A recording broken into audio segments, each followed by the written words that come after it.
Listo. Ya la sesión se está grabando. Ya estamos en la semana 12 del semestre. Recordemos que son 16 semanas.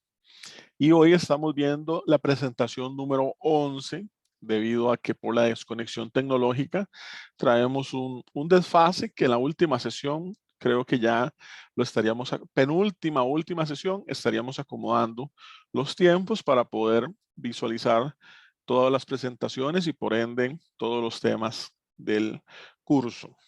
El examen queda para este domingo 7 de noviembre a la 1 de la tarde en el campus virtual y ya la misma dinámica mecánica del primer examen parcial. Y únicamente se atenderán elementos técnicos o estructurales a través del correo electrónico institucional. Las recomendaciones son las mismas. Si tienen problemas de conexión, donde generalmente se ubican, pues intentar de buscar planes alternativos para no tener inconvenientes y todo el tema como tal. Muy bien. Mejorar, improve, y esto aquí entramos en el mundo del diseño experimental. Dice, todo el tiempo realizamos experimentos, algunos más que otros, algunos más, algunos menos. Los que nos gusta la cocina, no solo comer, sino preparar, podemos decir que el análisis experimental es parte de nosotros. Cambiamos materiales, modificamos métodos de trabajo, tratamos de mejorar a listos, etc. A nivel industrial, a nivel laboral, a nivel de servicios, el análisis o el diseño experimental es también parte de. El problema es que lo hacemos empíricamente. Muchas veces a prueba y error, más error que prueba. Y a pesar de ello, logramos obtener mejoras, ¿verdad? Logramos obtener ajustes. Reitero, creo que el ejemplo más básico, más sencillo, está en función de a la hora de que usted por primera vez quiere hacer algo en la cocina, ¿verdad? Que va a hacer un queque por primera vez, que va a hacer una pizza por primera vez, que va a hacer cualquier desarrollo que se le ocurra o que se le antoje, un postre o qué sé yo. Y entonces ahí empieza mucho el proceso de prueba y error. Es más, hasta una sencilla carne asada con unos gallos de salchichón y ensalada. Con el tiempo empieza uno a hacer prueba y error en función de las temperaturas, el tipo de carbón, aquello de que el tico es muy dado en que en el asador pone absolutamente todo, que se vea el asador recontra lleno. Y empieza uno como a jugar, mira, hoy me supo mejor, hoy quedó mejor cocinado, hoy no se me quemó, hoy esto, y empieza uno en ese proceso empírico. Eso es el diseño experimental.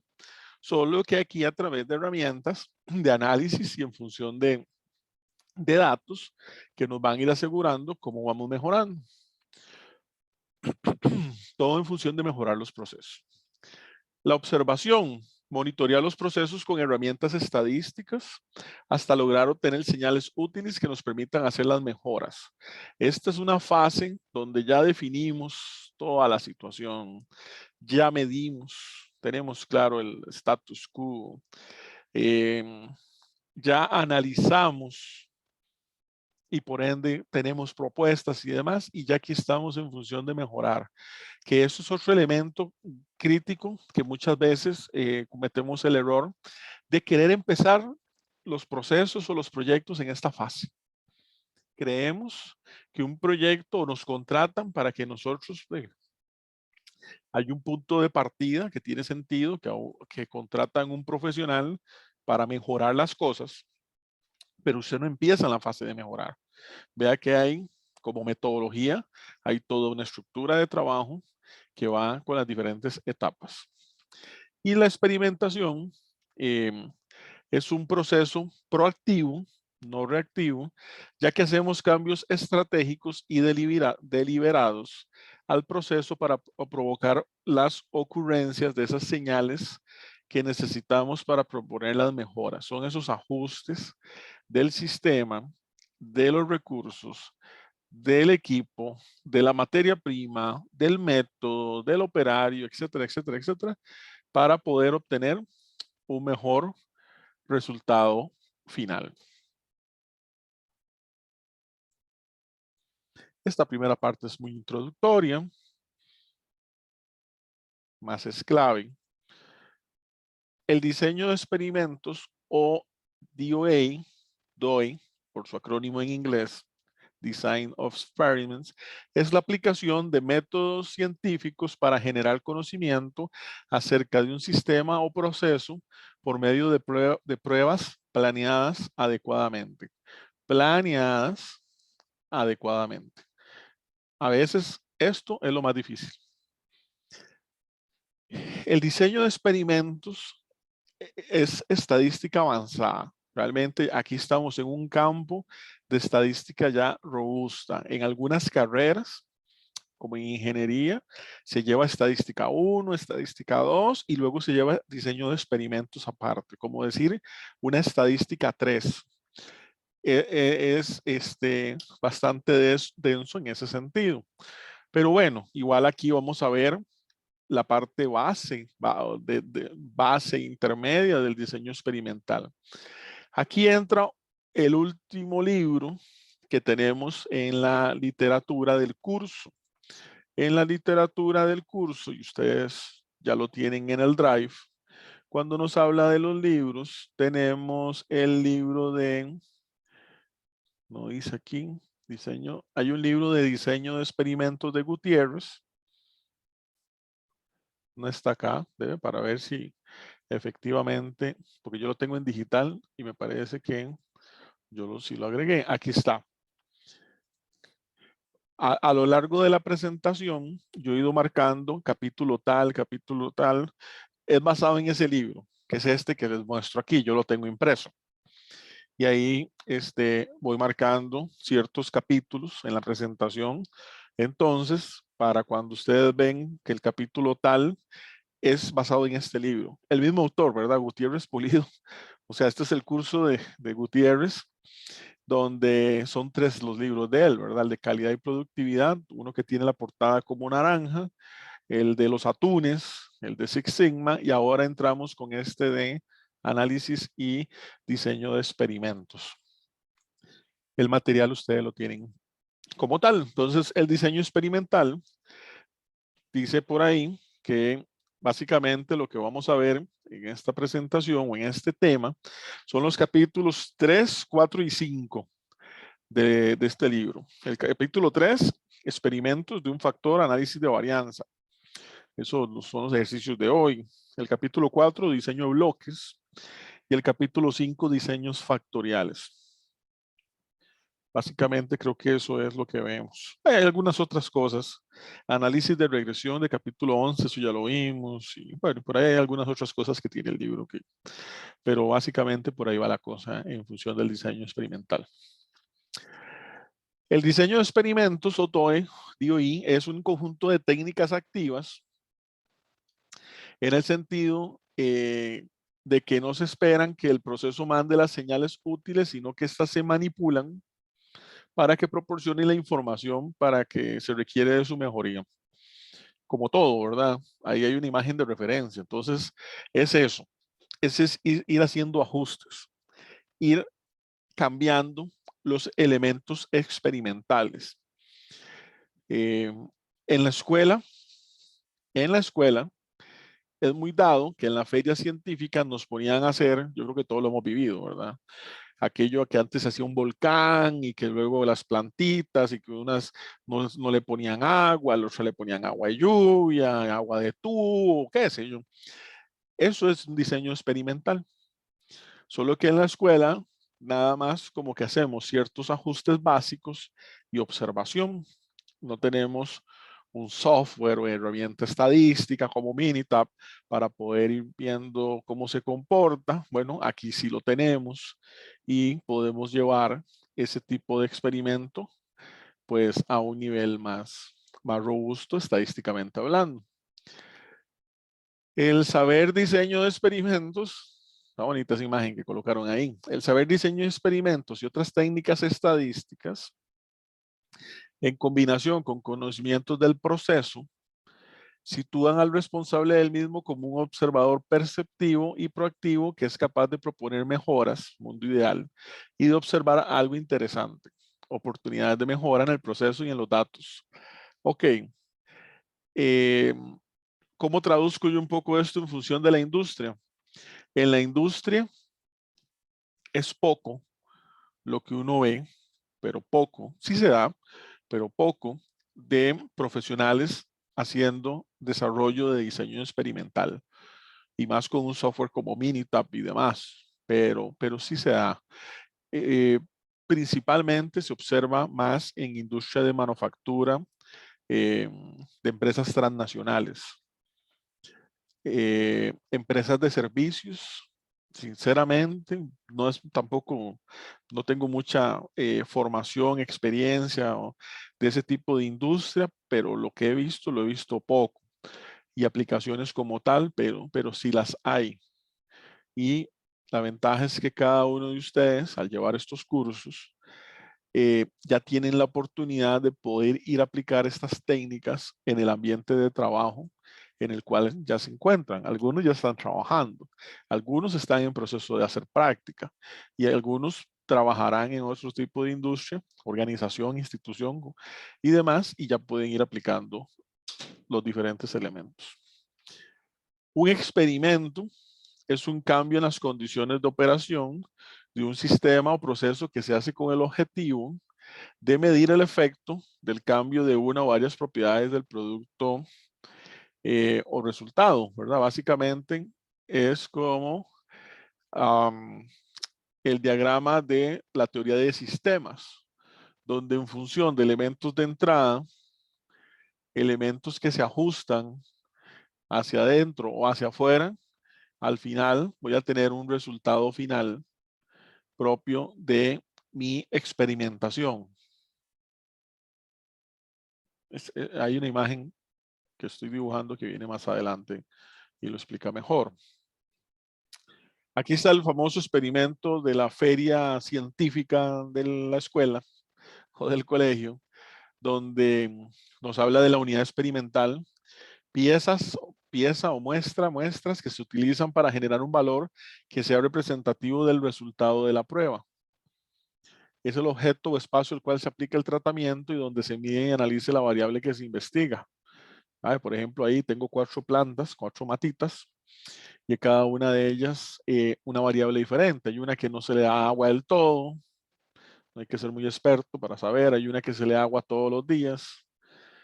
Hay una que se le da agua 3 veces a la semana y hay otra que es una vez a la semana. Aquí lo que habría que definir es el volumen, ¿verdad? Que es la cantidad de líquido, centímetros cúbicos o mililitros que se le va a entregar a esa planta. El tipo de planta, porque hay plantas, de ahí usted hace esta prueba con un cactus y el cactus, el que no le da agua, no le pasa nada durante un cierto tiempo.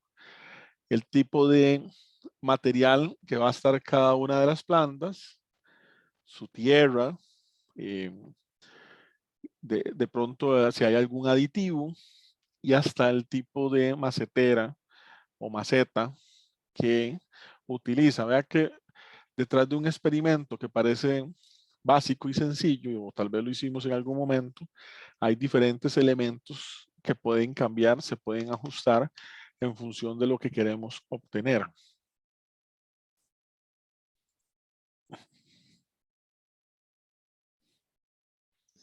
Tres conceptos claves: variables, factores y niveles. El capítulo, perdón, la página 7 del libro los desarrolla. Veámoslos a continuación. Perdón. Variable de respuesta. A través de estas variables se conoce el efecto o los resultados de cada prueba experimental. Son las yes del sistema, las salidas que tuvimos, lo que estaríamos midiendo al final de nuestro experimento. Factores controlables son variables de proceso y o características de los materiales y los métodos experimentales que se pueden fijar en un nivel dado. Por ejemplo, ahora que hablábamos de las macetas, de las plantitas, está en función de, hay varios factores que yo puedo controlar en función del experimento como tal.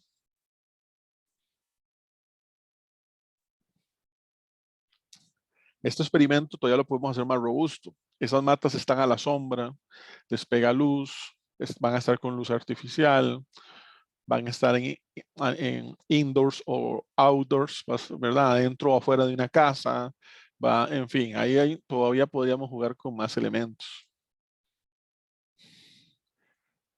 Factores no controlables son variables que no se pueden controlar durante el experimento o la operación normal del proceso. Por ejemplo, que usted tenga esas maceteras o esas plantas en exteriores y de pronto de ahí el clima, además que ahora que el clima ha estado tan extraño, hace sol, llueve, vuelve a hacer sol, bochorno, humedad, ¿verdad? Todo el cambio climático. Entonces, hay factores que no son tan sencillos de controlar, pero hay otros que sí se pueden controlar. La cantidad de agua, el tipo de tierra, en fin. Factores estudiados son las variables que se investigan en el experimento para observar cómo afectan o influyen en la variable de respuesta. Por ejemplo, en el caso de las plantas, el factor estudiado está en función del crecimiento, ¿verdad? Que esa planta tenga un cierto crecimiento versus que una con otros factores tenga mayor crecimiento, entonces podemos asegurar a través de un diseño experimental que hay una ventaja, un beneficio, algo es mejor, una comparación, algo tiene equivalencia, qué sé yo.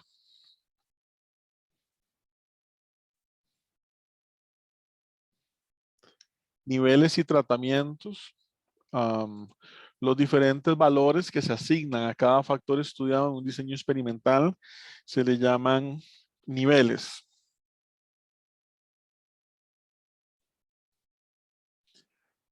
Una combinación de niveles de todos los factores estudiados se llama tratamiento o punto de diseño. Eso lo entendemos mejor con la siguiente imagen. Esa imagen está en la página 9 del libro. Es una tabla que se llama puntos de diseño o tratamiento. Ejemplo, si en un experimento se estudia la influencia de la velocidad y la temperatura y se decide probar cada una en 2 niveles, entonces cada combinación de niveles, velocidad y temperatura es un tratamiento.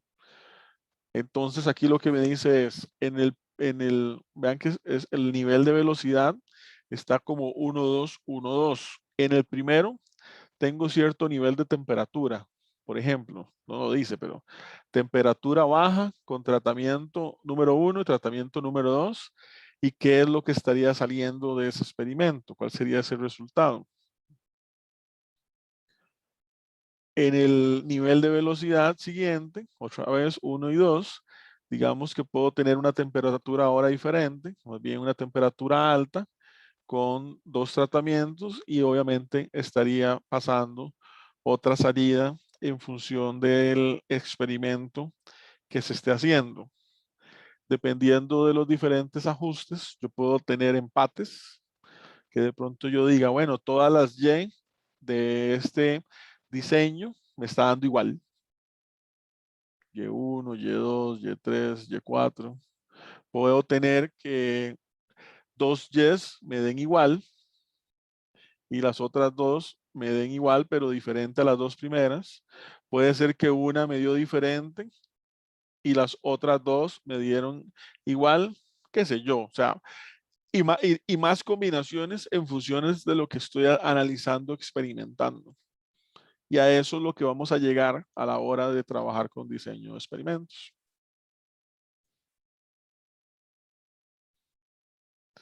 El error aleatorio.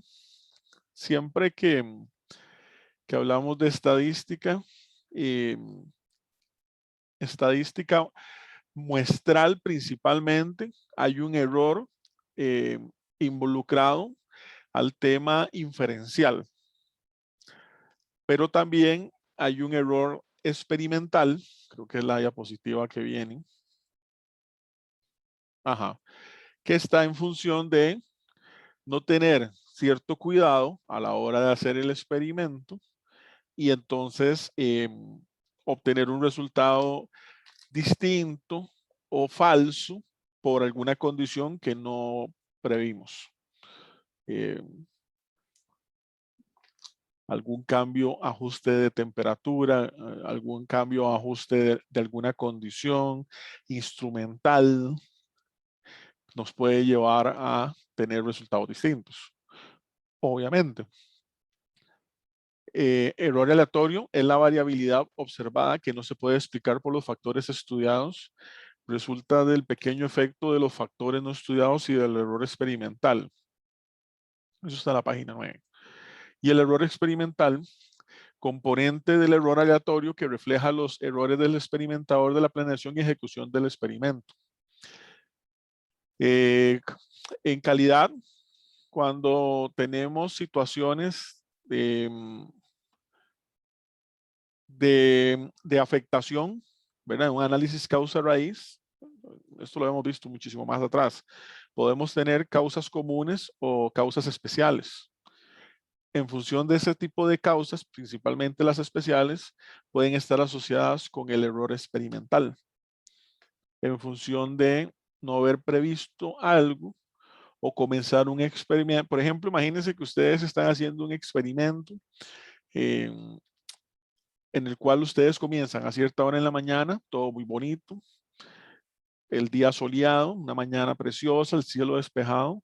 El experimento dura 3-4 horas y cuando van por la mitad, el cielo se oscurece y empieza a llover y la cosa se pone clásico como cuando uno tiene que pintar la casa, ¿verdad? O se pone a lavar el carro y cosas de esas, ¿sabes? Como la ley de Murphy Law. Y entonces a partir de ahí, de pronto puede existir un error experimental por cambio en las condiciones.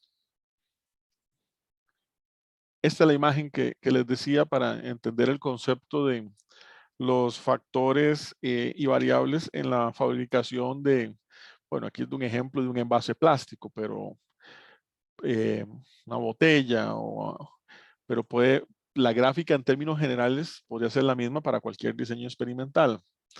En el tema de un envase plástico tenemos la materia prima. ¿Cuál es la materia prima de un envase plástico? La resina, ¿verdad?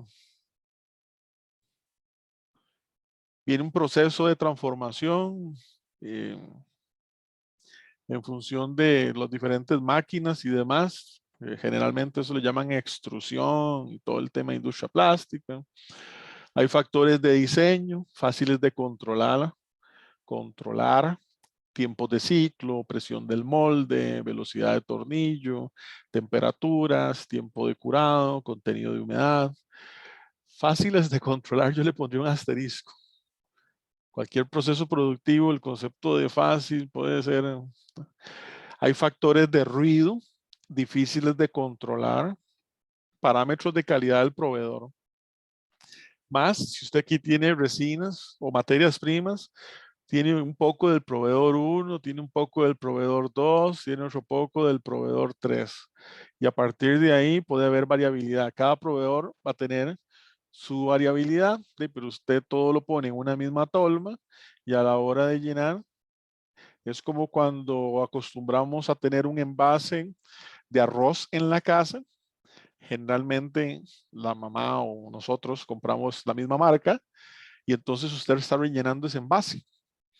Sí, pero un día compró arroz de una marca, luego otro día compró de otra marca, y después usted tiene una combinación de arroz y el arroz no le sale bien, ¿verdad? Se pasó en el arroz con leche o en el arroz con pollo y ya usted dice, pucha, qué raro. Y bueno, ahí puede haber, ¿por qué? Porque tenemos diferentes variabilidades y los ingredientes o materia prima puede ser que todo nació desde ahí. La química del plástico, otras variables del proceso, variables ambientales, en fin. Y luego están las características de calidad, que aquí hablamos de las Y de salida, ¿verdad? Y1, Y2, encogimiento, dureza, color, costo, textura, en fin, atributos como tal del resultado final. Cuando se corre un diseño experimental, es importante que la variabilidad observada de la respuesta se deba principalmente a factores estudiados y en menor medida al error aleatorio. Y además que este error sea efectivamente aleatorio. y no sea un error por descuido o involuntario, qué sé yo. Esta parte es un poco teórica, pero ya entramos a los ejercicios. Creo que aquí viene, ya casi llegamos a los ejercicios. Matriz de diseño es el arreglo formado por los tratamientos que serán corridos, incluyendo las repeticiones. Eso está en la página 10 del libro. Yo estuve revisando el libro y ahí le puse los números de página. Planeación son actividades, eso está en la página 10 también. Son actividades encaminadas a entender, delimitar el problema u objeto de estudio y seleccionar variables de respuesta y factores. Aquí estamos viendo diseño experimental desde la perspectiva DMAI como proyecto Lean Six Sigma, pero uno puede enfocar o puede ser que un día uno solamente haga un DOI. Usted nada más va a hacer un diseño experimental en particular, no dentro de un proyecto Lean Six Sigma, y entonces ese DOI puede ser que usted lo que aplique es un ciclo de calidad, un PDCA. Igual, todo nace en la planeación.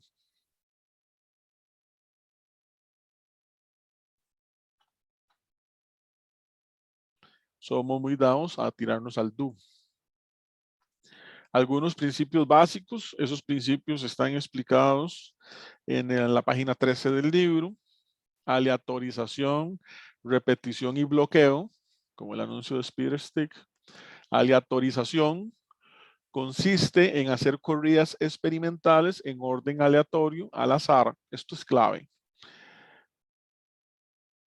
La aleatoriedad es una condición característica que es clave de todo análisis, diseño experimental, porque nos asegura que no hay manipulación. Ahora que estamos en época política, una encuesta, que es analizar una muestra, debe tener el principio de aleatoriedad. Pero ya sabemos que en nuestro país y en muchos países, el tema de las encuestas se las traen. General, un día hablaba yo de política, no sé mucho ni quiero saber mucho. Un día hablando de ese tema con alguien que sí sabe, me decía que generalmente hay dos tipos de encuesta. Hay una encuesta que usa a los candidatos para vender, obviamente la encuesta a favor, y hay una encuesta que usan ellos para tomar decisiones, que esa es la que en teoría es la encuesta real. No estoy 100% seguro, pero tiene sentido, ¿verdad? Repetición. Bueno, y la diferencia entre esas dos encuestas es la aleatoriedad. Repetición es correr más de una vez un tratamiento o una combinación de factores. Creo que se explica solo, ¿verdad? Usted va a hacer cuántas repeticiones le va a hacer al experimento. Bloqueo consiste en nulificar o tomar en cuenta en forma adecuada todos los factores que puedan afectar la respuesta observada. Por ejemplo, si se quieren comparar 4 máquinas, es importante tomar en cuenta al operador de las máquinas, en especial si se cree que la habilidad y los conocimientos del operador pueden influir en el resultado. Eso le suena un poco a R&R.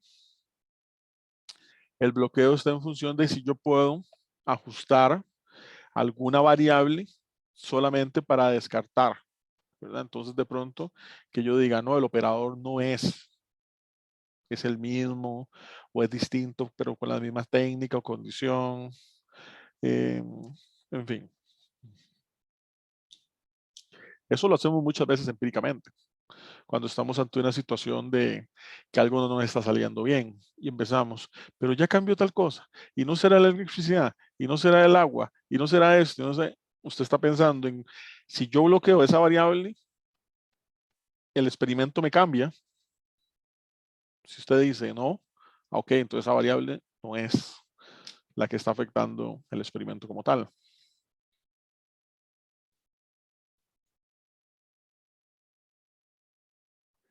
La clasificación, página 15, básicamente esa es la clasificación de todos los conceptos de diseños experimentales.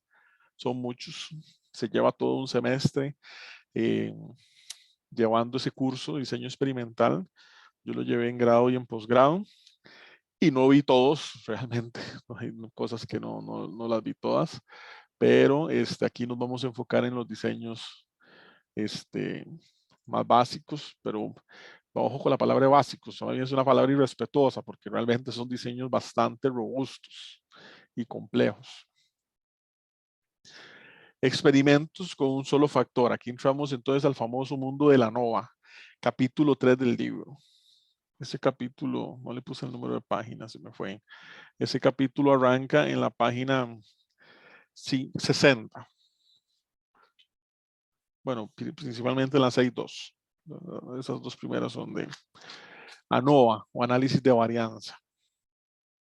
Una técnica estadística que ya ahí sí conocen, ¿verdad? Ya la han visto y trabajado en cursos anteriores. Nivel de confianza. Si se desea comparar 3 o más máquinas, varios proveedores, 4 procesos, 3 materiales o 5 dosis de un fármaco, es el momento de aplicar un ANOVA. ¿Qué efecto tendría sobre el nivel de confianza si aplicáramos pruebas T-Student a todos los posibles pares de medias? Bueno, es que estamos hablando de pruebas más básicas y más restrictivas, y generalmente nos permite comparar 2 elementos. Aquí estamos hablando de comparar 3 o más. Es un análisis pues mayor en ese sentido. Diseño completamente al azar y ANOVA. Muchas comparaciones como las antes se hacen con base en el diseño completamente al azar, que es más simple que todos los diseños que se utilizan para comparar 2 o más tratamientos.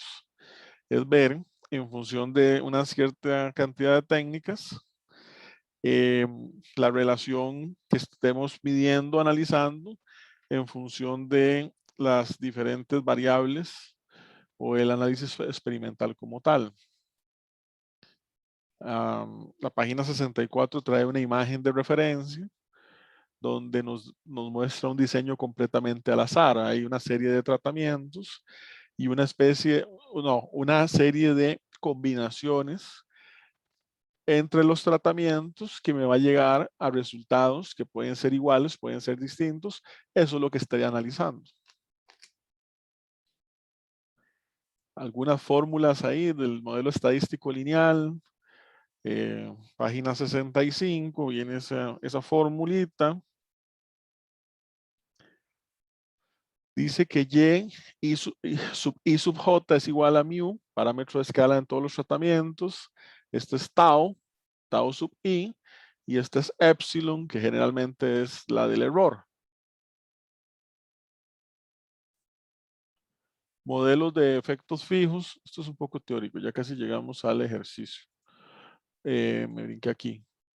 Perdón, esto ya. Modelo de efectos fijos, caso en que todos los tratamientos que se tienen se prueban, es decir, se supone una población pequeña de tratamientos. Bueno, pequeña es relativa. Análisis de varianza o ANOVA comienza en la página 65. Consiste en separar la variación total observada en cada una de las fuentes que contribuyen a la misma.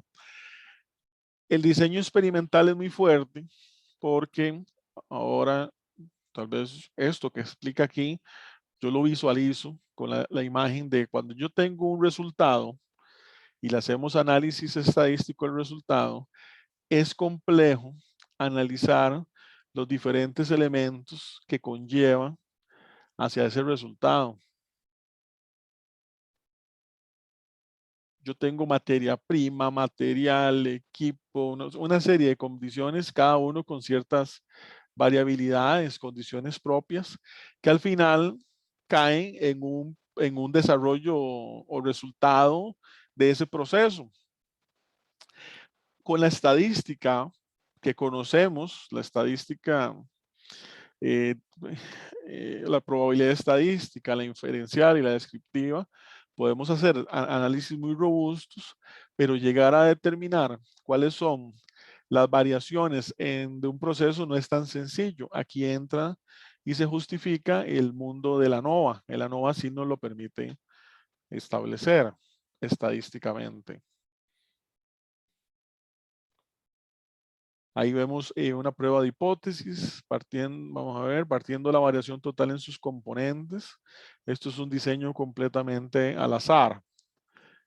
tenemos una hipótesis nula que nos dice que las tres medias son iguales y una hipótesis alternativa que las tres medias son distintas.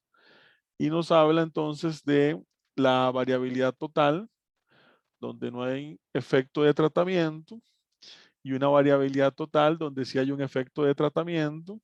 Y entonces, en función de eso, yo puedo aceptar la hipótesis nula y decir que todas las medidas son iguales, o rechazar la hipótesis nula y por ende aceptar la hipótesis alternativa y decir que las medidas son distintas. Y además de pruebas de decir cuáles son iguales y cuáles son distintas. Como la que vamos a ver ahora con Tukey. Procedimiento consiste en comparar las dos estimaciones de sigma. Recordemos que cuando vemos la letra griega nos está diciendo desviación estándar poblacional. Una basada en la varianza entre medias muestrales y otra basada en la varianza entre las muestras. Bueno, aquí entonces me está hablando de sigma cuadrado, ¿eh? Y es varianza poblacional. La conclusión se obtiene una vez que se compare el valor de F o Fisher, prueba Fisher calculado como el cociente de ambas varianzas con el Fisher teórico. Ahora vamos a ver un ejercicio, cómo hacer eso a pie y cómo lo hacemos con el análisis de datos, el complemento de análisis de datos de Excel, porque ya hacer esos cálculos a pie es meramente para entender la mecánica. Y más o menos se llegará a eso, ¿verdad? Si se acepta o no, la hipótesis nula va a estar en función del valor. Se puede ver con el valor probabilístico p-value. De hecho, Minitab, las pruebas de Minitab se enfocan fuerte en p-value, pero cuando trabajamos esto en Excel, generalmente es en función de si el valor de F calculado es mayor al valor del F teórico. Y basado en eso se acepta la hipótesis nula o se puede llegar a rechazar y en fin, ¿verdad? Entonces, esto es un área de rechazo y ya sabemos que si cae ahí, significa que la hipótesis nula no se acepta y por ende, ok. El principio es el mismo, ya lo hemos visto en pruebas de hipótesis. Y esta sería un área de aceptación, ¿verdad? Donde, si está dentro de la hipótesis nula se acepta y ok. Pero veamos eso con números.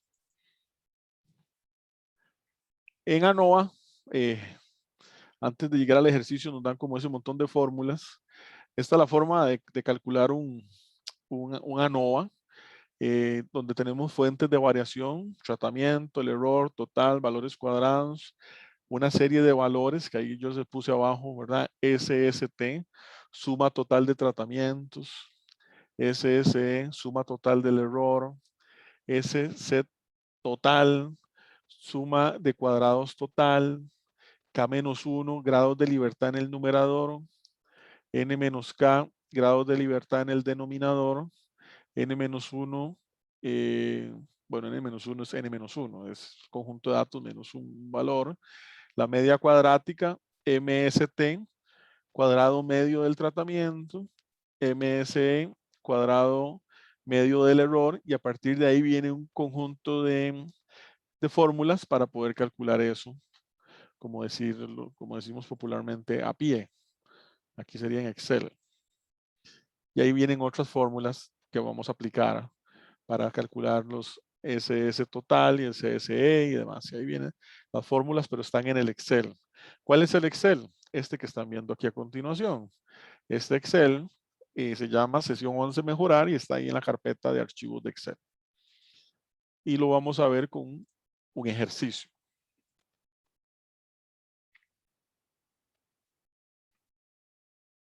Dejé de proyectar. Ok. Ejercicio, dice, para comparar la efectividad de 3 tipos diferentes de pintura fosforescente usados para pintar cuadrantes de indicadores de instrumentación náutica, muchos ejercicios, ¿dónde los sacan? Se pintan 8 cuadrantes con cada una de las pinturas. Luego se iluminan los cuadrantes con luz ultravioleta y se mide el tiempo en segundos que los números del cuadrante quedan iluminados después de apagar la luz. La información generada se presenta en el siguiente cuadro. que es este de acá, se puede afirmar con un alfa de 1% que las diferencias, o sea, con un intervalo de confianza del 99, que las diferencias observadas entre las medias de los tipos de pintura son significativas o se deben simplemente al azar. Vea qué interesante esa parte, ¿verdad? Más que pintura fosforescente, más bien es pintura que tiene fotosensibilidad en función de la luz. Nos dan una serie de datos. Nos dan que son 3 tipos de pintura, la 1, la 2 y la 3. Nos dan los cuadrantes, que es donde se usó la pintura y se hace el experimento con la luz ultravioleta. Y bueno, y luego vienen los diferentes cálculos ahí en PowerPoint medios extraños. Veámoslos mejor con el Excel. Esto es un ejercicio que también se podría desarrollar directamente en Minitab, pero veámoslo en el Excel. Es más, en el Minitab que yo subí, ahí está desarrollado. Ok, acá están los tipos de pintura. Un poquito grande, pero para que aprovechar como el espacio al máximo. Creo que ahí. Ok, ahí están los 3 tipos de pintura, los cuadrantes. Son los datos de la imagen llevados al Excel.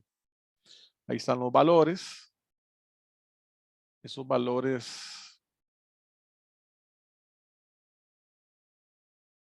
son valores en segundos. Ok, no me acordaba exactamente. Son valores en segundos. ¿Sí? Ahí está. En función del tipo de pintura y en función de cada cuadrante. Quiere decir que la pintura 1 en el cuadrante 1 duró 46.3 segundos y así sucesivamente. ¿Qué es lo que se calcula inicialmente? Los totales, ¿verdad? Si vemos ahí, y estaba en el Excel, en el PowerPoint, perdón, son los totales. Son toda la sumatoria de segundos. Luego tenemos la media o promedio. La media en la pintura 1, la media es de 47,3. En la pintura 2 es de 48,3. Y en la pintura 3, 58,6. Y ahí uno nota como una gran diferencia, ¿verdad? El valor de n, el total de datos en cada columna es el mismo.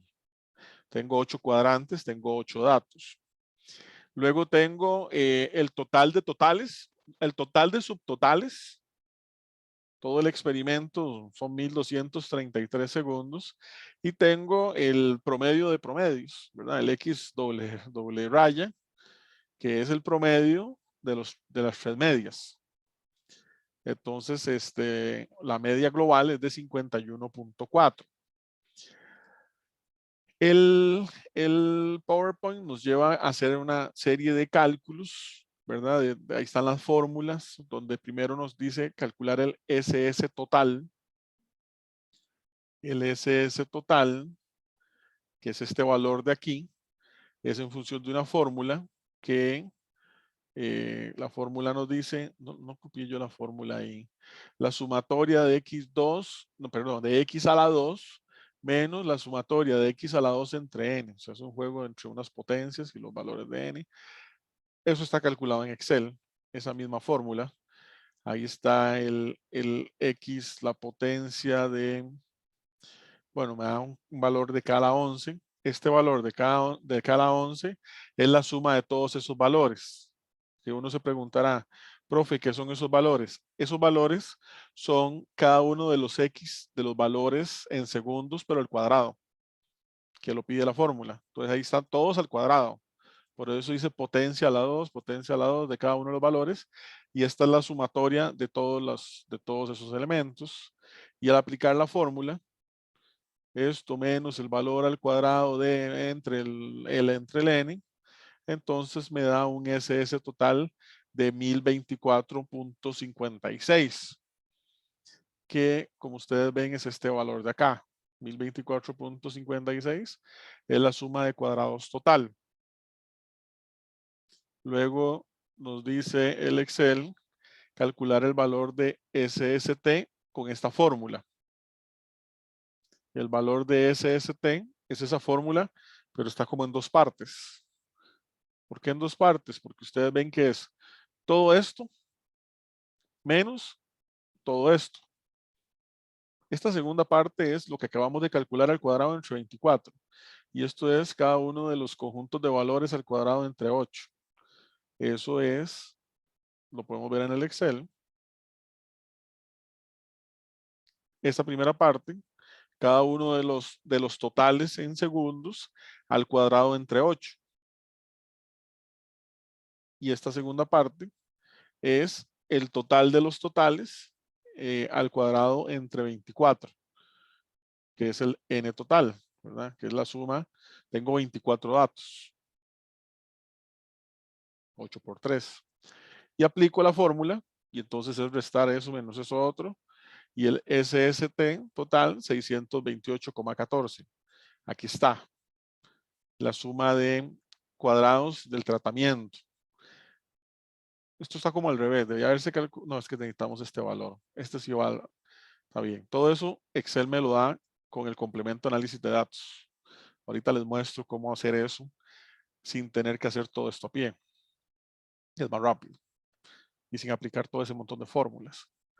Luego viene el SSE, la suma del error, ajá, la suma de cuadrados del error, es aplicar, ya aquí es más sencillo, la suma de cuadrado total menos la suma de cuadrados del tratamiento, entonces está muy sencillo. ¿Eh?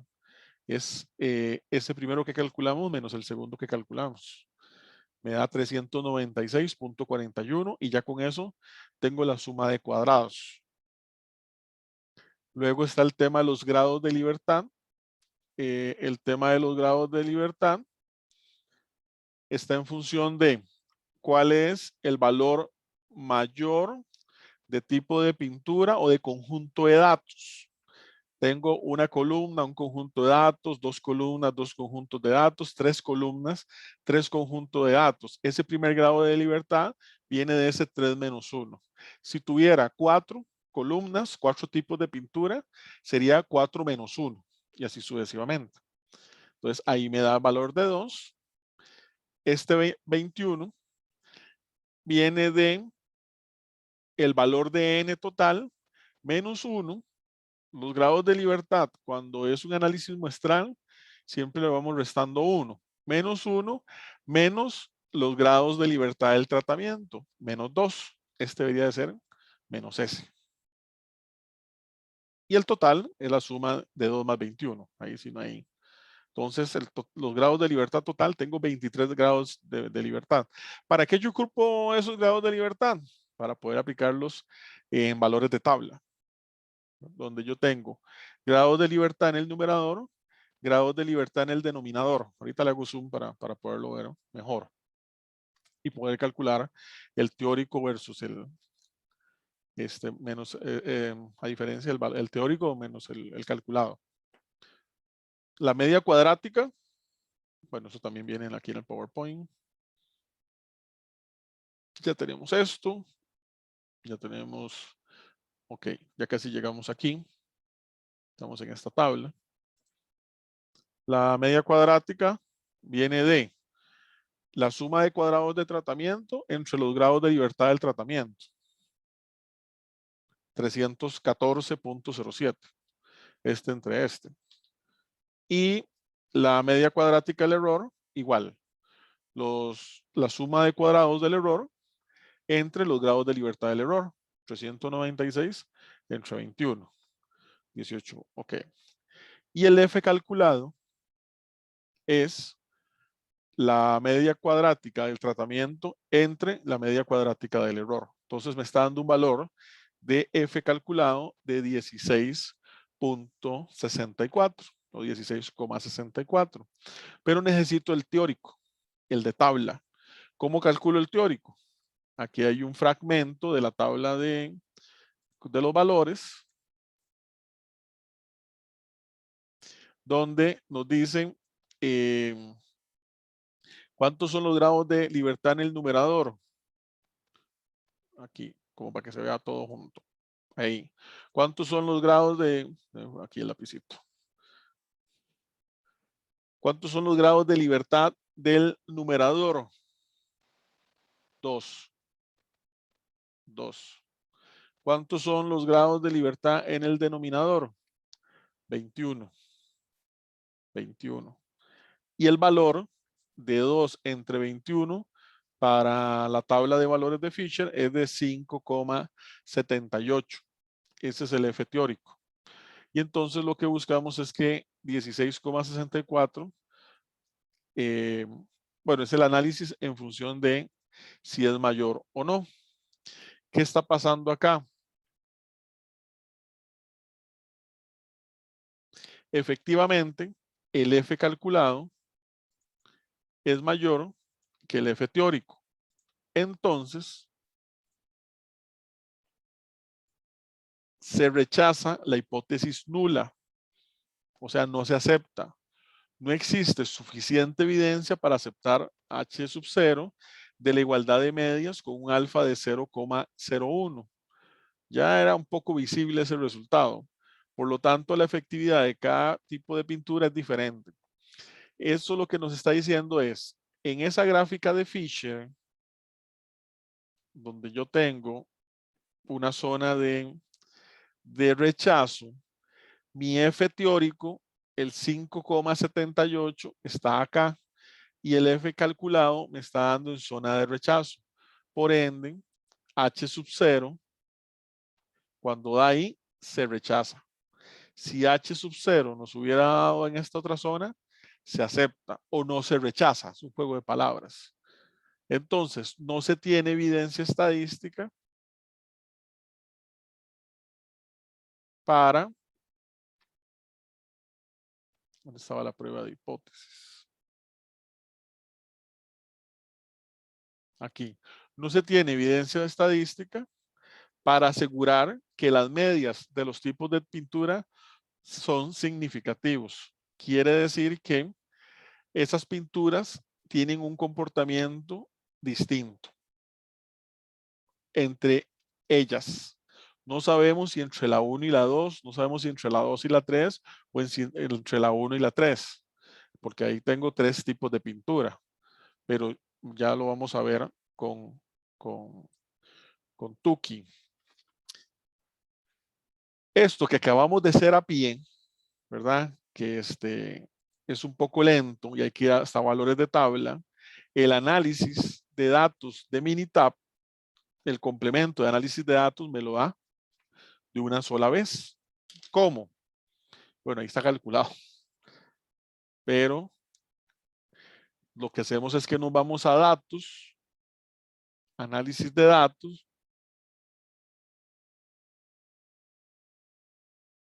Buscamos análisis de varianza de un factor, es el primero.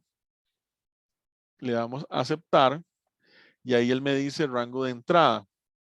Entonces yo puedo marcar rango de entrada con títulos, le digo que columnas, le digo que rótulos, le digo que el alfa, él me pone por default un alfa del 0,05. O sea, por default él me está diciendo su intervalo de confianza es del 95%. Pero en este ejercicio en particular nos hablaba de un alfa de 0,01. Hago ese ajuste y le digo que me dé, ya me lo dio, pero por segunda vez. Y ahí está. Entonces, esto que calculamos a pie, me lo está dando Minitab. Aquí está el F calculado, 16, es un tema nada más de redondeo, ¿verdad? Si le pongo 2 decimales, ahí está igual. Está el F crítico, 5,78, y está este valor de probabilidad. Este es el p-value. Si uno puede descartar la hipótesis de dos formas. Usted puede descartar la hipótesis basado en esto, que es una desigualdad, o si estamos muy acostumbrados a trabajar con p-value, nada más decimos que mi p-value o valor de probabilidad de p, yo voy a buscar que sea mayor que el alfa. Y en este caso mi p-value me dio 0. No es mayor, no se acepta la hipótesis nula, se rechaza. Se acepta la hipótesis alternativa. Eso es lo que me estaría diciendo este valor de probabilidad que Excel me lo está dando, más en los cálculos que acabamos de hacer a pie, no lo tenía. Nada más tengo un juego entre el F calculado versus el F teórico, pero está bien. Llegamos como a lo mismo. Es un tema de tablas, zonas de rechazo y dónde nos queda el valor como tal.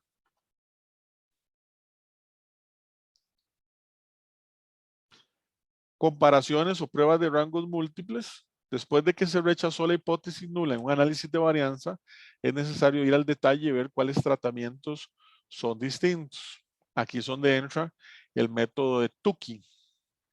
Consiste en comparar las diferencias entre medias muestrales con el valor crítico. Entonces ahí tenemos un T sub alfa y una fórmula ahí toda extraña, donde CME es el cuadrado medio del error, NC es el número de observaciones por tratamiento, K es el número de tratamientos, bueno, ahí N menos K es el número de grados de libertad para el error, alfa es el nivel de significancia prefijado y el estadístico Q sub alfa son puntos porcentuales de la distribución de rango estudentizado.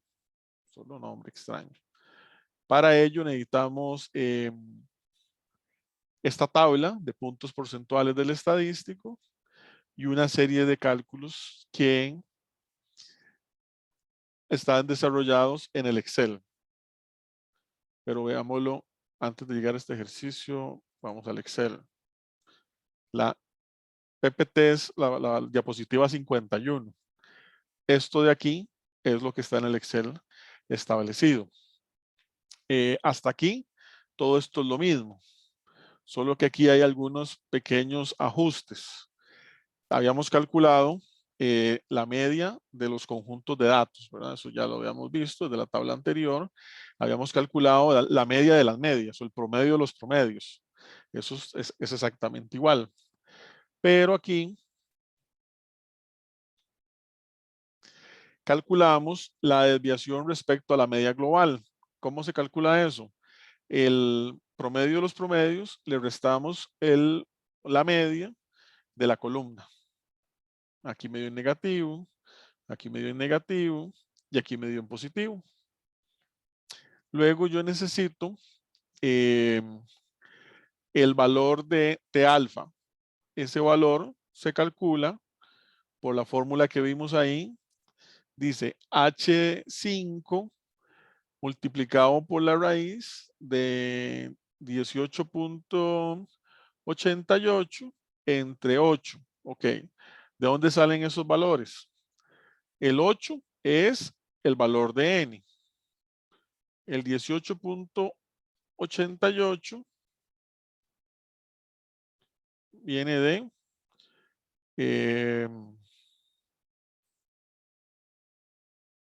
de acá.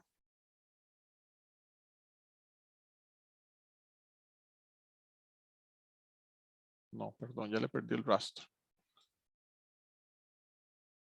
Ok. Entonces, la raíz de lo que está adentro, ya sabemos que eso viene del análisis de la ANOVA que acabo de hacer entre el valor de n de cada columna. Entonces, 18.88 entre 8.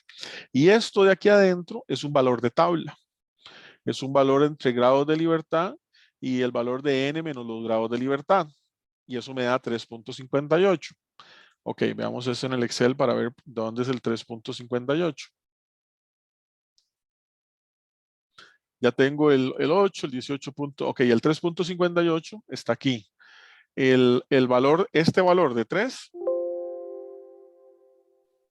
es los grados de libertad. No, los grados de libertad no. Esto es en función de el valor de el conjunto de tratamientos. 3 columnas de datos como máximo. Entonces tengo un valor de tratamiento de 3. Si tuviera 4 columnas, 4 pinturas, sería de 4, de 5, de 5 y así sucesivamente. Eso se analiza en tabla, ¿verdad? Aquí tengo 3, viene porque tengo 3 tipos de pintura, el valor es de 3. ¿Por qué empieza en 2? Porque esto es una tabla en función de comparativa. 1 no tendría sentido, no se compara con nadie. El valor de 20, ahora sí, ese sí está en función de los grados de libertad. Los grados de libertad, estamos hablando de 21, que habíamos visto por acá. Los grados de libertad del error, 21,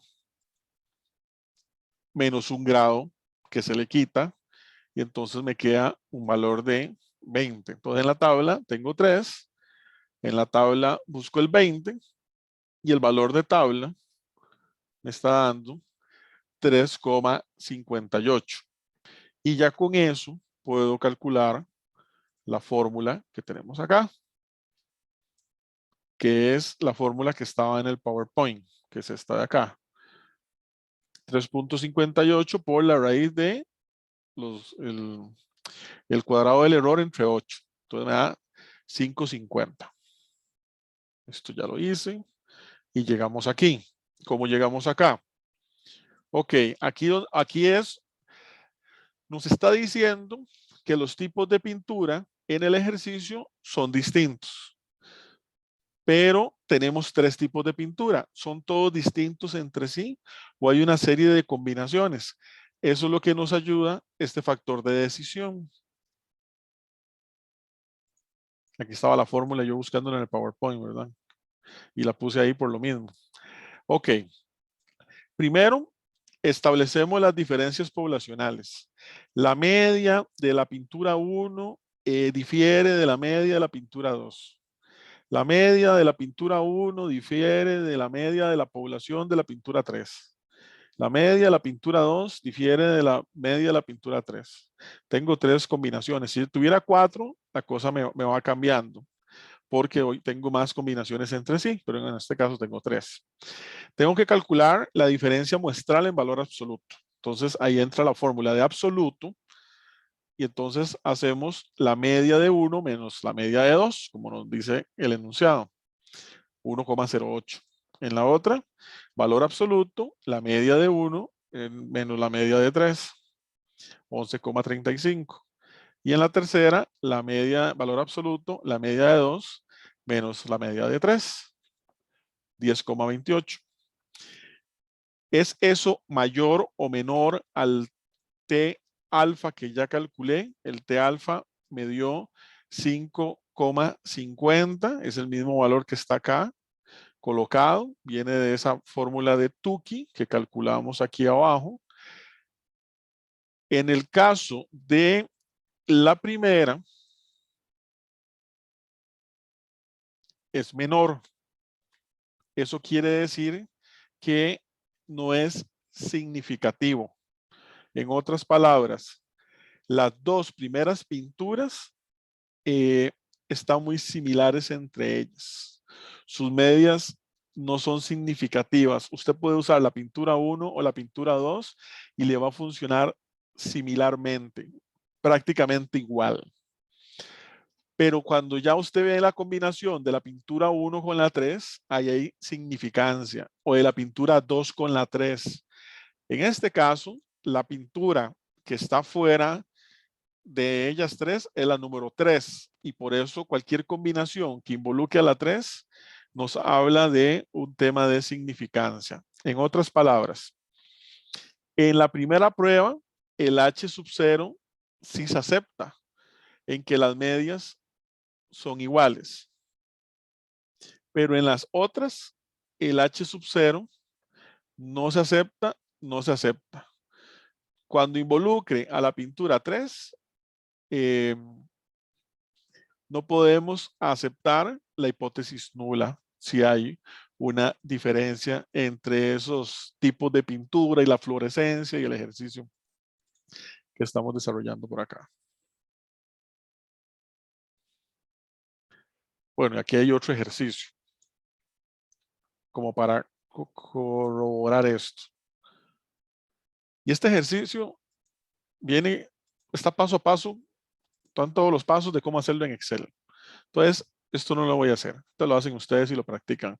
No hay dónde perderse. Ahí está paso a paso. Hasta viene cómo calcular todo esto y el tema de las significancias. Ahí está. Vámonos de una vez al tema con Minitab. El ejercicio que está ahí es este y ahí está resuelto. Está paso a paso y es aplicar otra vez lo mismo, solo que ahora ya no son 3 pinturas, sino que son 3 montacargas, que otro contexto. Se hace Tuki, se aplica y se ve si hay significancia o no. Y aquí está la prueba de ANOVA y ya todo eso lo sabemos hacer. Solo que aquí va directo, ¿verdad?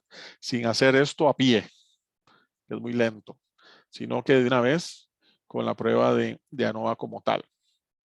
Pero vámonos con el desarrollo del ejercicio con Minitab. Aquí tenemos las 3 marcas de pintura. Para llevarme el forro para acá, nada más para acordarme y ir en orden. Vean que en el PowerPoint está paso a paso lo que se necesita. Entonces vamos a agarrar las 3 marcas de pintura, las voy a copiar y las voy a llevar a Minitab.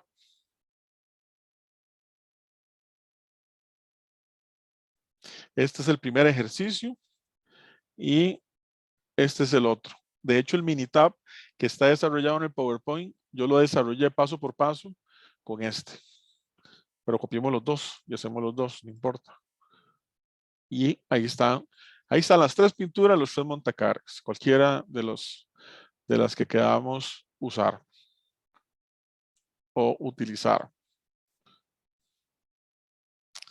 En estadísticas tenemos toda la colección de las pruebas de ANOVA en Minitab. Aquí tenemos ANOVA de un solo factor. Determine si las medias de 2 o más grupos difieren. Le damos clic ahí. Le vamos a decir, ¿los datos de respuesta están en una columna para todos los niveles? No, ¿verdad? ¿Los datos de respuesta están en una columna separada para cada nivel de factor? Sí. Está pintura 1, pintura 2, pintura 3. Nada más tener cuidado porque aquí le pegué todos los datos en conjunto, pero están separados. Ahorita estoy desarrollando meramente el de las pinturas. Le voy a aceptar. Luego, aquí opciones, en ese de las pinturas, el nivel de confianza era de un 99%, ¿verdad? Hay que cambiarlo. Aceptar. Las comparaciones, para poder hacer la comparación que acabamos de ver de Tuki. Entonces le decimos que le ponemos check. Nivel de significancia, eso lo dejamos así. Tal vez le podemos poner la prueba de Fisher, que es los datos que ahora vimos. Y esto es un elemento que ahí yo lo agregué. Este MCB, esto se llama, nos sirve para identificar cuáles grupos son mejores. El MCB de HSU compara cada grupo con la media más grande o la media más pequeña, mientras controla el intervalo de confianza simultáneo. Entonces, la media más grande es la mejor o la media más pequeña es la mejor. En este caso, vamos a escoger que la media más grande es la mejor. Hay algunos datos que ahorita les voy a mostrar que están en el PowerPoint. Le doy aquí a aceptar, gráficas. Le voy a decir que me haga todas estas gráficas y listo.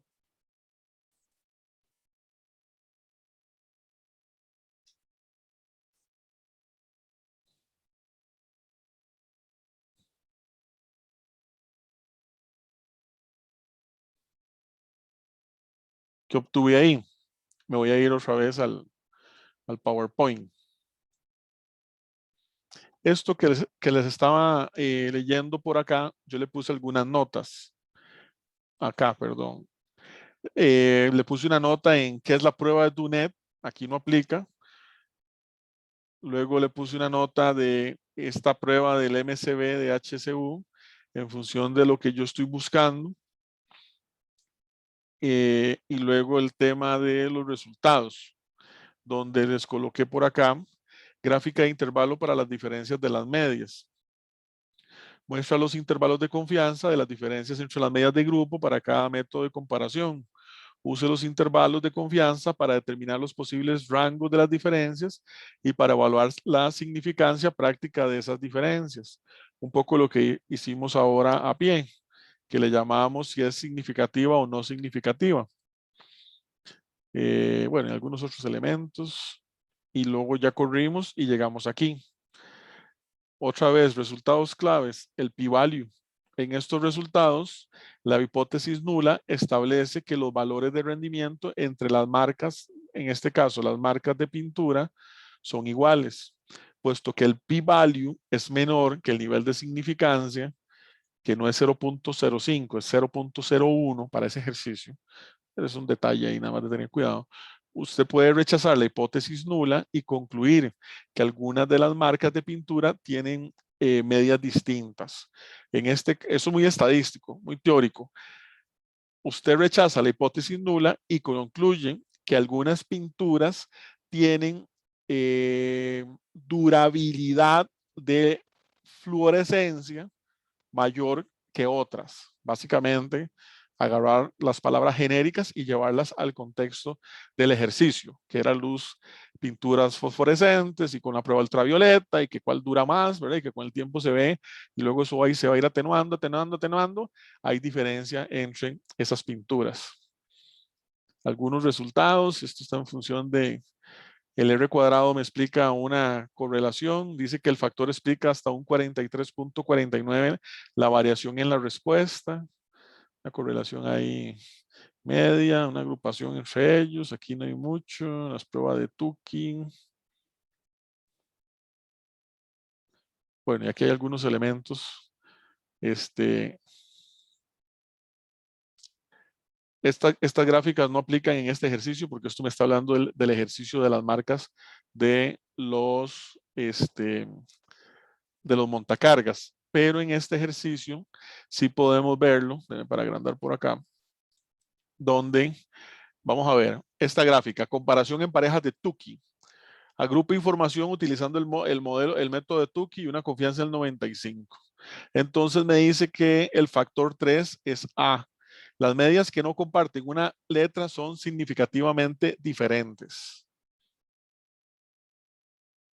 Ya sabemos, porque lo vimos, que efectivamente la marca 3 es diferente. Es la que aquí nos está dando cualquier comparación con la marca 3, está mostrando diferencia.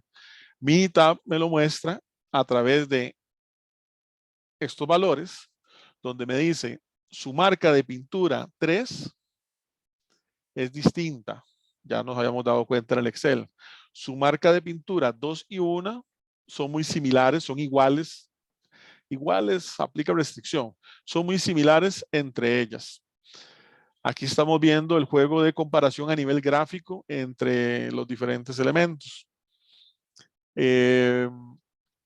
La marca 2 y 1, o sea, si usted compara la pintura de la marca 1 con la pintura de la marca 2, al estar este rango de intervalo de confianza dentro de esta línea verde, significa que hay igualdad entre ellas. En ellas dos, la hipótesis nula es aceptada. Pero cualquier intervalo de confianza que involucre a la pintura 3 está fuera de la línea verde y por ello la hipótesis nula es rechazada. En la primera, la hipótesis nula me dicen que la marca 1 y la marca 2 son estadísticamente iguales. Sí, se acepta la hipótesis nula. Pero ya cuando usted agarra la marca 1 y la compara con marca 3 o la marca de pintura 2 y la compara con marca 3, todo lo que se esté comparando con marca 3 está fuera de la línea punteada y por ende son estadísticamente distintas. Esas pinturas no comparten media, son diferentes entre sí. Se rechaza la hipótesis nula entre esas comparaciones. ¿Ven qué interesante? Donde uno tiene, esto es un ejercicio muy pequeño de 3 factores, pero cuando ya usted tiene elementos de comparación y tiene que llegar a desmembrar cuáles factores influyen más unos, influyen más el otro, la cosa aquí, podemos hacer un análisis más robusto para saber quién con quién sí, quién con quién no, cuál es el que está fuera de y demás. Y algunos otros elementos que van muy de la mano con las diferentes pruebas. Bueno, veamos el boxplot. Yo creo que el boxplot, a nivel descriptivo nos dice mucho, ¿verdad? Ya que los dos primeros son la marca de pintura número 1, la marca de pintura número 2.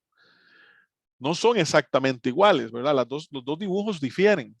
Lo que estamos hablando es si estadísticamente son similares en su comportamiento. Sí, marca de pintura 1 y marca de pintura 2 estadísticamente son similares entre ellas. O sea, las marcas se comportan muy, muy similar, pero ya la marca de pintura 3, la cosa cambia, ¿verdad? Hasta que se ve completamente distinta. Claro, y está cambiando y está quedando fuera porque la marca de pintura 3 es la mejor.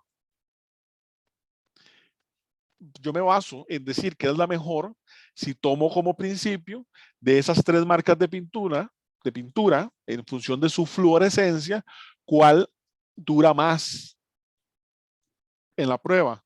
Y la que duró más, porque aquí esto es en función de segundos o de tiempo, es la marca de pintura 3, la media de la marca de pintura 3, muchísimo más alta que la media de la unidad 2. Si ese concepto de que mayor segundos, mayor fluorescencia de la pintura es lo que uno necesita, entonces usted dice, la marca de pintura que yo tengo que adquirir para ese trabajo es la 3, puedo decir que es la más buena. Pero ojo, no es la más buena solo por el hecho de que esté arriba.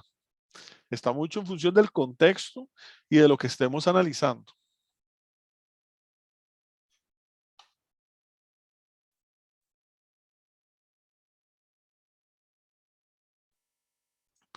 En el ejercicio de los montacargas, ¿verdad? Que donde estaba el contexto, ese no lo desarrollé, pero ahí está todo para desarrollar. En el ejercicio de los montacargas la cosa cambia un poco. Dicen, usted es el gerente de compras de una compañía que está en proceso de sustituir parte de su flota de montacargas. Para ello, el gerente de flota ha recopilado los rendimientos promedio, libras de gas por hora de trabajo, de las 3 marcas que se manejan actualmente.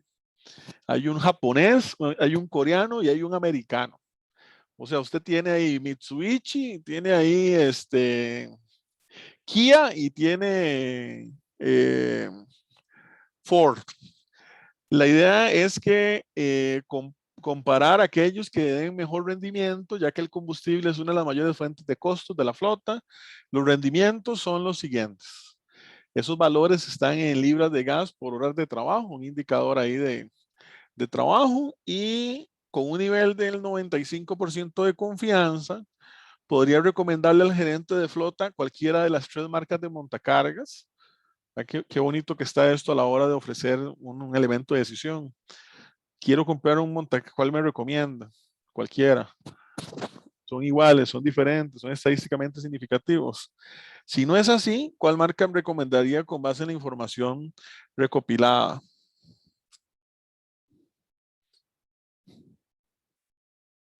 Viendo las medias, ya uno ya podría decir algo, pero obviamente no estamos en un mundo en que las cosas son tan sencillas. Estamos en el mundo de lo complejo. Hagamos el análisis respectivo. Entonces, lo que hacemos es desarrollar el ejercicio, pero esta vez con Minitab. Ya yo copié los valores, me los traje el Excel y ahí están las 3 marcas de montacargas y vamos a hacer la prueba de ANOVA, estadístico ANOVA, ANOVA de un solo factor. Los datos están en columnas separadas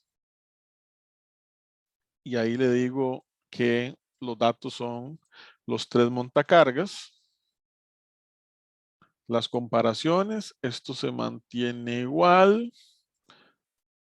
Aquí ya el nivel de confianza, el enunciado me habla de un 95%. Las gráficas se mantiene igual. Sí. Yo también podría haberle marcado aquí. Son gráficas interesantes. Y corremos.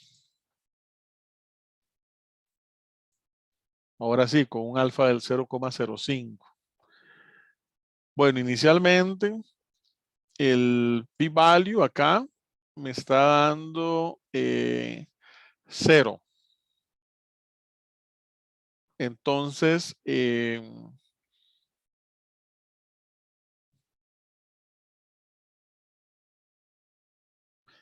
al darme 0, para rayar por acá, la hipótesis nula, antes de ir a eso, yo tengo que tener muy claro qué es lo que el ejercicio necesita. La hipótesis nula lo que me dice es que la media del montacarga japonés es igual a la media del montacarga coreano, que es igual a la media del montacarga gringo. La hipótesis alternativa me dice lo contrario. La media del montacarga japonés es diferente a la media del montacarga coreano, que es diferente a la media del montacarga gringo. Ok, ya teniendo eso claro, se corre la ANOVA. Hicimos toda la ANOVA a pie. Ahí en el Excel a pie hacemos una comparación entre un feature teórico y un feature calculado. Acá no, acá en Minitab nos vamos al concepto de p-value. P-value me está dando 0, ¿verdad? Y yo lo que estoy buscando es que mi p-value sea mayor a mi nivel de significancia.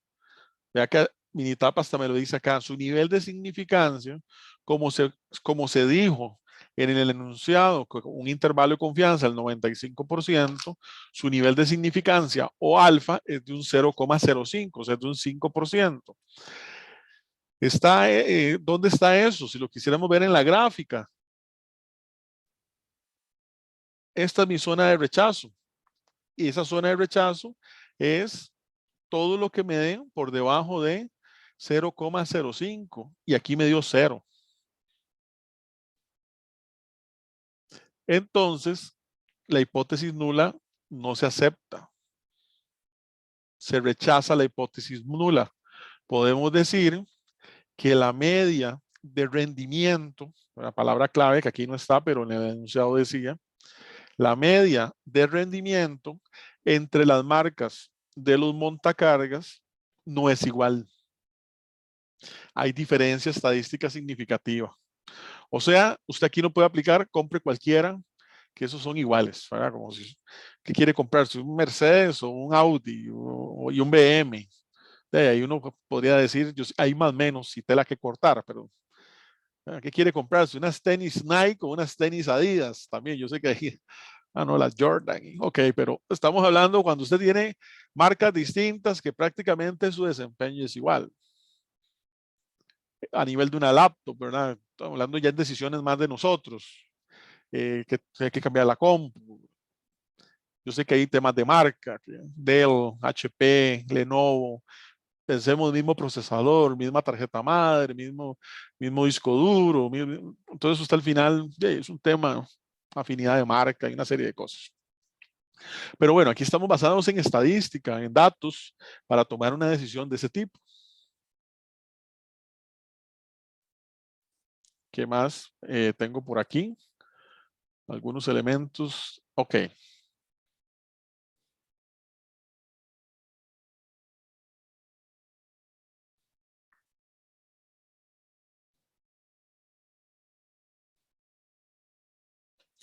Aquí me está diciendo, pucha, pero es que me dice, pero no me dice. Tengo un problema. Es que me dice montacargas, montacargas, montacargas. No le está dando espacio a, pero esto es un error que lo voy a quitar con,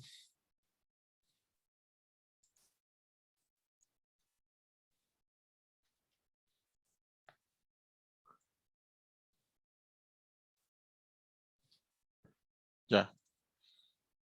Es que él corta, de ahí está cortando la palabra montacargas, de ahí cuál es cuál. Volvámoslo a Volvámoslo a correr. Un detalle ahí de forma. Y ahora sí. Ven, ahora sí, ya no me dice todo solo montacarga. Acá el montacarga que está sobresaliendo, ¿verdad? Y creo que eso lo vamos a ver, montacarga japonés. Ah, pero está sobresaliendo más bien hacia abajo. Vamos a ver si es cierto, antes de decir algo falso. Claro, sí, completamente, lo visualizan en estas gráficas. O sea, acá el montacarga, entonces no, la palabra sobresaliente no, porque es como, es un juego conceptual. Acá el montacarga, que no está siendo significativo porque su rendimiento es mucho menor, es el montacarga japonés. Quiere decir que a la hora de recomendar cuál montacargas comprar, el japonés, por los datos de rendimiento, no es el más adecuado. Y lo podemos ver. Aquí vea que lo que hablábamos de si estaba adentro está empate. Vea que difícil tomar una decisión cuando estoy en los umbrales, ¿verdad? Está afuera o está adentro, estoy en los umbrales. Entonces, como que esta gráfica no me está ayudando mucho, pero vean esta gráfica de intervalos en función de los rendimientos de los tres montacargas. O vea esta gráfica de dispersión o box plot de los tres montacargas. Los datos están en función del rendimiento, ¿cierto? Quiere decir que a mayor nivel en el eje Y, mayor rendimiento. Y viendo esas tres gráficas, bueno, pensando en esta también, viendo esas gráficas, la que me está demostrando que tiene el mayor o la mayor tasa de rendimiento es el montacargas americano. El hecho en Costa Rica, porque somos americanos. Imagino que el concepto es montacarga norteamericano o gringo. El montacarga coreano está en un valor intermedio entre ellos, pero el montacarga japonés está con el rendimiento más bajo. Entonces, la recomendación no sería la recomendación de adquisición basado en rendimiento. Sí, porque también está el tema de how much, ¿verdad? Y otros, garantía y otra serie de condiciones. Si el montacargas norteamericano es el mejor, sí, pero es muy caro, y el coreano está similar, pero es más barato, posiblemente usted diga, compre el coreano, porque tiene el mejor equilibrio rendimiento-costo. Y ya el japonés habría que analizarlo bien en función de, pero aquí estamos meramente, aquí no tenemos un análisis de costo, ¿verdad? Sería como enredar un poco la cosa. Aquí es meramente un análisis de tasas de rendimiento.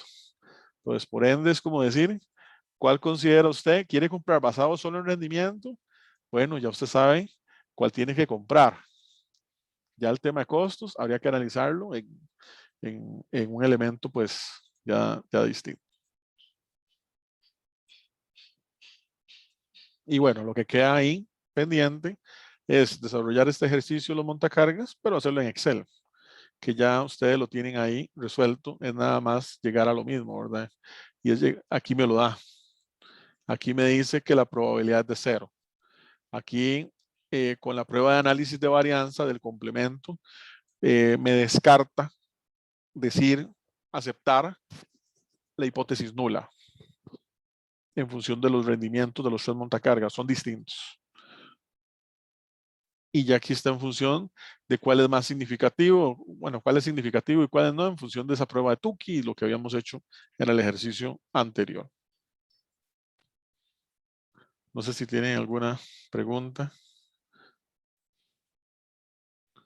Y esa es la presentación que tenemos para el día de hoy.